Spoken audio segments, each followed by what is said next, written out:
Կենտրոնի եթերը շարունակում է անցուդարձը, միասին ամփոփենք օրվա կարևոր իրադարձությունները Հայաստանից ու աշխարհից։ Բարի երեկո։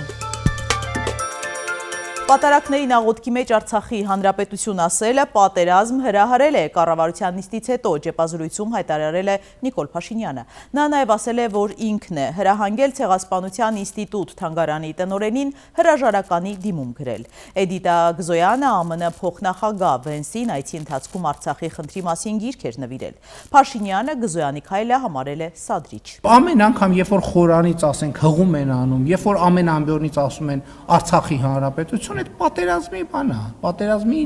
ճանապարհին ոտք դնել է։ Ամեն անգամ մենք տենց ասում ենք Ադրբեջանն էլ իր հերթին իր խոսույթն է զարգացնում։ Այդ որ ասում են վերադարձի, ինչ վերադարձի, որտեղի վերադարձի։ Բա կա փախստականների վերադարձի թեմա,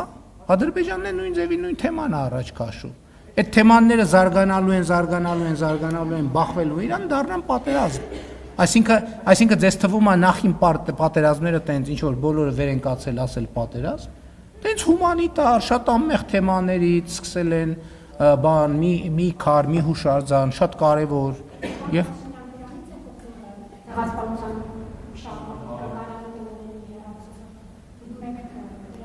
Այո, դրանից է բխում, որովհետև երբ որ երկրի վարչապետը ասում է, որ Ղարաբաղյան շարժում չկա,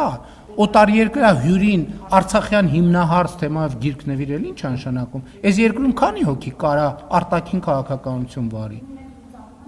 Ինչի լուծարում։ Ով է ասել ձեզ, ինչ կապ ունի մեկը մյուսի հետ։ Հայաստանի Հանրապետությունում արտաքին քաղաքականություն վարում է Հայաստանի Հանրապետության կառավարությունը։ Պարոն վարչապետ, այսինքն թանգարանի տնօրենը հեռացվել է ձեր ցուցումով այն բանի համար, որ ԱՄՆ փոխնախագահին Արցախի վերաբերյալ գիրք է նվիրել, ճիշտ հասկացան ձեր պնդումը, ձեր մեկնաբանությունը։ Ցուցումով, այո, ես խնդրել եմ, որ նա հրաժարականի դիմում գրի։ Իմ ցուցումը եղել է Արցախի մասին իր խոսելը, նաև գիրք նվիրելը, հա, դուք համարել եք դա կառավարության քաղաքականությանը հակառակ ինչ որ գործողություն։ Այո, ես դա համարել եմ կառավարության վարած արտաքին քաղաքականությանը հակառակ գործողություն, ես դա համարել եմ սադրիչ գործողություն եւ խնդրել եմ, որ դիմում։ Իսկ ջեպազրույցից առաջ Փաշինյանը տեսանյութ է տարածել սուրճի ընդմիջումից ու գրել, որ Փարիզում հնչող երգը մտել է գլուխը ու դուրս չի գալիս։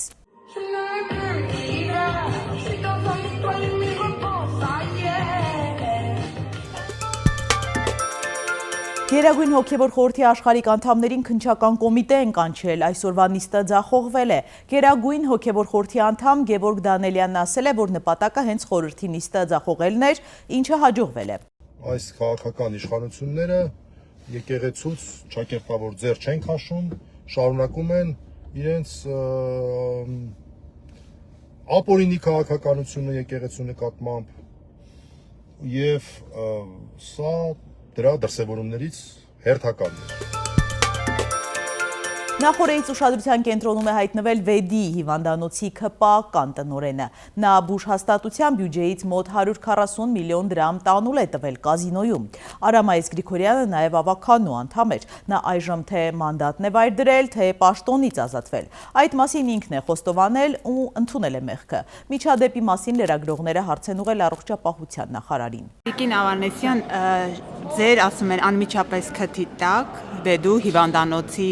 տնօրենը ավելի գրեհիկ փորձեք ձևակերպել, այդքանը քիչ է։ Ես այդպես եմ ձևակերպում, դուք պատասխանեք ավելի գրեհիկ։ Բայց կարող եք ավելի դոզան մեծացնել։ Ես եմ որոշում ձևակերպում, բայց դա ընդունված է,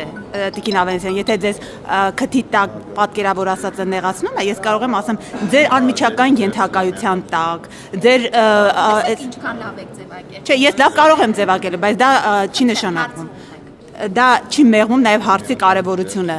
Ինչպես է ստացվել, որ Վեդի տնօրենը հիվանդանոցի ձեր ենթակայության տակ անմիջապես լինելով շուրջ 140 միլիոն դրամ տանուլ է տվել կազինոյում եւ դուք դրանից բացարձակ տեղյակ չեք եղել։ Նախ գումարը այդ գումարը չէ եւ քրեական գործ է հարուցվել եւ հիմա նախաքննություն է ընթանում եւ քրեական գործի նյութեր կպարզվի թե ինչպես է դա հնարավոր եղել։ Բժշկական կենտրոնի ղեկավարությունը փոխվել է, ներկայումս այլ անձ է ղեկավարում, ժամանակավոր պաշտոնակատարը նշանակվել եւ ըստ էության քրեական գործի շրջանակներում այդ անձը կբնութագրվի ինչ է արել, ինչպես։ Իսկ ԱԱԾ տնօրենը հրաժարվել է պատասխանել լրագրողների հարցերին։ Սիմոնյան, միգուցե իշնեք լրագրողների հետ ձեզ բազմաթիվ հարցադրումներ կան։ Ինչու։ Թեհրանում ռմբակոծություններ են իսրայելական օդուժն այսօր առավոտյան նոր հարվածներ է հասցրել Իրանի Շիրազ քաղաքի ռազմավարական օբյեկտներին, մասնավորապես ավիաբազային և ռազմական ենթակառուցվածքներին։ Իրանի բանակը անօդաչու թռչող սարքերի կիրառմամբ մի շարք հարվածներ է հասցրել Իսրայելի տարածքում գտնվող ռազմավարական օբյեկտներին։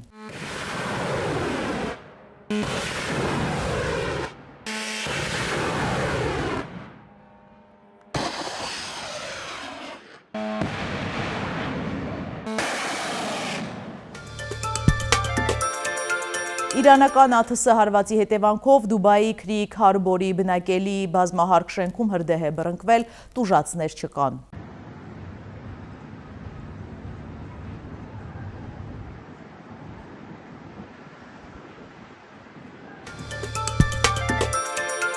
Իրանի դեմ պատերազմից տուժում է Լիբանանը, արաբական երկիրն Իսրայելի ռազմաօդային ուժերի ուղիղ նշանառության տակ է։ Մահաբեր պայթյուններ են որոտում մասնավորապես Բեյրութում։ Ավերված շենքեր, վնասված ավտոմեքենաներ, զոհեր ու վիրավորներ։ Հարձակման են ենթարկվել նաև արդեն տեղահանված լիբանանցիների վրանային ճամբարները։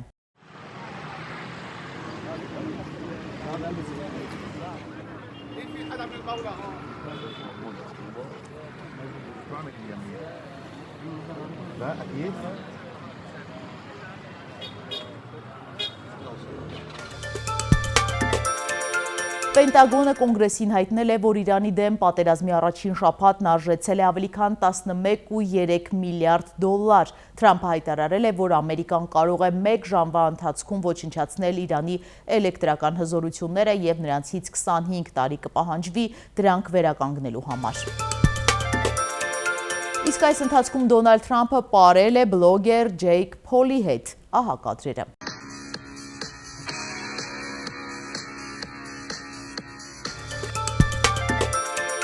Վանաձորում ավտոաշտարակը բախվել է գազատարին, վնասվել են մեքենաներ։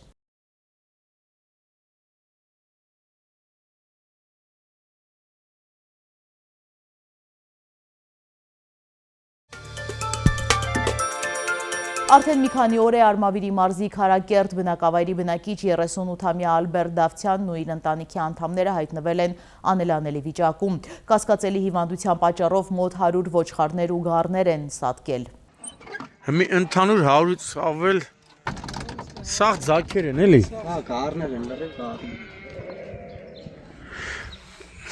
Էսի ուրփաթորն եք հայտնաբերել։ Ուրփաթորը հայտնաբերել ենք արդեն մենք մեր բանով։ Հիվանդություն ուրփաթորը հայտնաբերվել է։ Միասին թերթենք մամուլի էջերը։ Փաստը գրում է Հայաստանի պետական պարտքի խնդիրը հատկապես 2018 թվականի իշխանափոխությունից հետո աստիճանաբար վերածվել է ոչ միայն ֆինանսատնտեսական, այլև ռազմավարական նշանակություն ունեցող քաղաքական եւ հասարակական քննարկման թեմայի։ Այսօր արդեն այն ավելի հաճախ դիտարկվում է որպես համակարգային ռիսկերի աղբյուր, որը կարող է սահմանափակել երկրի տնտեսական ինքնուրույնությունը եւ երկարաժամկետ զարգացման հնարավորությունները։ Գաղտնիք չէ, որ պետական պարտքը ցանկացած ժամանակակից պետության ֆինանսական կառավարման կարևոր բաղադրիչ է, սակայն դրա չափը, կառուցվածքը, աճի տեմպերը և սպասարկման կարողությունը որոշում են, արդյոք այդ պարտքը դառնում է զարգացման գործիք, թե վերածվում է տնտեսական ծանր բեռի։ Հայաստանի դեպքում պետական պարտքի աճը հատկապես գալի է դառնում, երբ այն դիտարկվում է ոչ միայն ընդհանուր մակրոտնտեսական ցուցանիշների, այլև բնակչության մեկ շնչին բաժին ընկնող պարտքի տեսանկյունից։ 2026 թվականի հունվարի 1-ի դրությամբ Հայաստանում բնակչության մեկ շնչի հաշվով պետական պարտքի բեռը հասել է մոտ 47,000 դոլարի, նախորդ տարվա 42,000 դոլարի համեմատ։ Այս թվերի խորքային նշանակությունը հասկանալու համար անհրաժեշտ է դրանք դիտարկել Հայաստանի տնտեսության կառուցվածքի, բնակչության եկամուտների մակարդակի, տնտեսական աճի տեմպերի և սոցիալական բեռի համատեքստում։ Փաստացի ստացվում է, որ յուրաքանչյուր քաղաքացու հաշվով պարտքային պարտավորությունների մակարդակը շարունակաբար աճում է, ինչը նշանակում է, որ պետական ֆինանսական կայունության հարցը աստիճանաբար դառնում է հասարակության լայն շերտերի վրա ազդեցություն ունեցող խնդիր։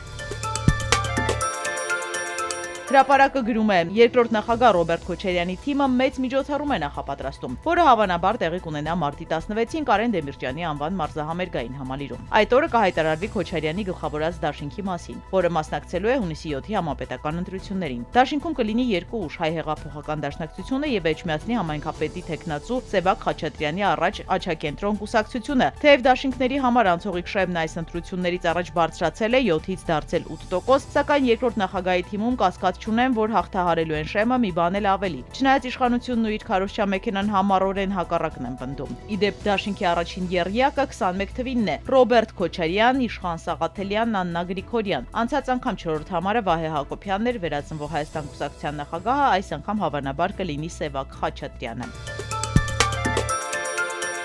Նույն աղբյուրը գրում է օրեր առաջ ԿՊ վարչության որոշմամբ նախընտրական ցուցակից հեռացված պատգամավոր Դավիթ Դանելյանի դեմ ըստ լուրերի բողոք է ներկայացրել գործընկեր պատգամավոր Միքայել Թումասյանը։ Հիշեցնենք, որ ԿՊ-ում ներքին քվեարկությունից հետո զտումներ են իրականացվում, ովքեր խախտել են քարոզչություն չանելու արգելքը, հեռացվում են ցանկից։ Թումասյանի անունը շատերին անծանոթ կթվա, նրան հիմնականում կարելի է տեսնել Փաշինյանի երբեմնի աներցակ Հրաչ Հակոբյանի հետ։ Նա մինչ պատգամավոր դառնալը Դավիթաշենի թաղապետն էր։ Պատմում են, որ նա իր դիմումում նշել է, թե անձամբ է լսել, թե ինչպես է Դանելյանը ներկուսակցական ընտրությունների պատվիրակներից մեկին հեռախոսով խնդրել, որ ընտրի իրեն։ Ընտրությունների արդյունքներից հետո ըստ ամենայնի տեսնելով, որ այդ մեթոդն աշխատել է, իսկ ինքը Թումասյանը դուրս է մնացել անգամ ցուցակի 100-յակից, դիմում բողոք է ներկայացրել ԿՊ ղեկավարությանը։ Երեք մեզ չհաջողվեց ոչ Դանելյանի, ոչ Թումասյանի հետ զրուցել։ Տեղեկացանք, որ Դանելյանը կուսակցությանը խնդրել է ամբողջովին չչեզոքացնել իրեն, թույլ տալ, որ համապետական ընտրություններում գոնե Սյունիքում ԿՊ-ի վստահված անձ լինի։ Եվ ասում են չեն մերժել, բայց դեռ հավանություն էլ չեն տվել, ակնարկելով, որ վստահությունը կորցրել է։ Փաշինյանն անգամ հիշեցրել է, որ Դանելյանը ժամանակին չընտրված համայնքապետ է։ Վերջինս չի հանձնվում, ասում են մարզային լրատվամիջոցները վերջին օրերին նրա գովքն են անում։